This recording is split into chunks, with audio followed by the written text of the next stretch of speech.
Every summer, thousands of Jews from around the world come to resettle in Israel. It's a tough transition, especially from Western nations. So why do they do it? Here's a story about one new immigrant family from America and several other newcomers from the U.S. and Canada. It's called Aliyah, Hebrew for going up, or immigrating to Israel. That's what Neil Brin and his family did just 3 weeks after he completed 20 years in the U.S. Navy. The highest position I had was the commanding officer of a U.S. warship. I was the commanding officer of the USS Carter Hall, which was an amphibious ship about 200 meters long. Brin, his wife Shoshana, and 4 young children now live in this religious neighborhood of Jerusalem. Some might say they gave up a lot to live here, but they say they're home. Brin spent his summer accompanying his 4-year-old twins to school on the public bus. Because they don't have a car, well, sort of. We do have a car. It's got 4 wheels, all right? It's got 1 seat. Only one person can sit in it, and that's Yudi, who's 5 months old. The propulsion system is human legs attached to arms. It's a stroller. That's our car. It holds everything we need if we need to go shopping, and we can take it everywhere, even up the steps. About 8 years ago, Brin's life took on major changes. He became more religious, met Shoshana, and married. They knew they would come to Israel at some point, just not when. We didn't know if I'd stay in the Navy for 20 years or for 30 years. If I stayed in 30 years, I'd make 2.4 more times retirement pay every month. It's a tremendous difference. But the trade-off is, this is where we want to live. This is our home. This is where we feel every Jew needs to be. And our children will learn the language so much better at the ages of between 5 months, 3.5, and our twins who were 4, than if it was 10 years later.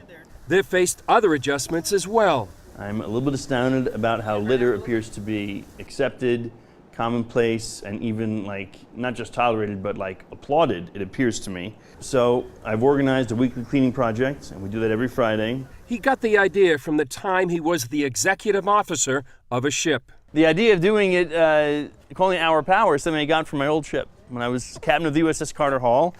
And I'm hoping this will be a habit that stays and can really clean the space up. We go from just picking litter to maybe actually cleaning. I mean, these stone stairs could look like clean stone as opposed to, stone with weeds here and dirt here. Now I'd have to say, bypass the dirt, let's pick up the spoon instead.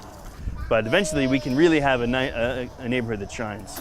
So why would they give up life in America? I can't tell you why some people would move, but I can tell you why a Jew would. Because we have a national anthem called Hatikva, and it says which means the hope, and it says in Hatikva that as long as the heart of the Jew beats, I don't know that I can quote it exactly, but as long as the heart of the Jew beats, this 2,000-year dream is just finally being realized. The mission of the organization is to facilitate any individual who has this dream, who has this yearning, who wants to move and build their future here in Israel and contribute to Israeli society. Rabbi Yehoshua Faz and his organization Nefesh B'Nefesh helped make the dream become reality for Brin and his family. We have this modern-day miracle of the state of Israel that is just unfathomable. It's fantasy stuff. The 2,000 years of wandering and dreaming, and all of a sudden you can get on a plane and change your status and become a citizen of this country. It's incredible. 223 North American immigrants arrived on a flight weeks after Brin, including 75 young people who came to join the Israel Defense Forces, the IDF.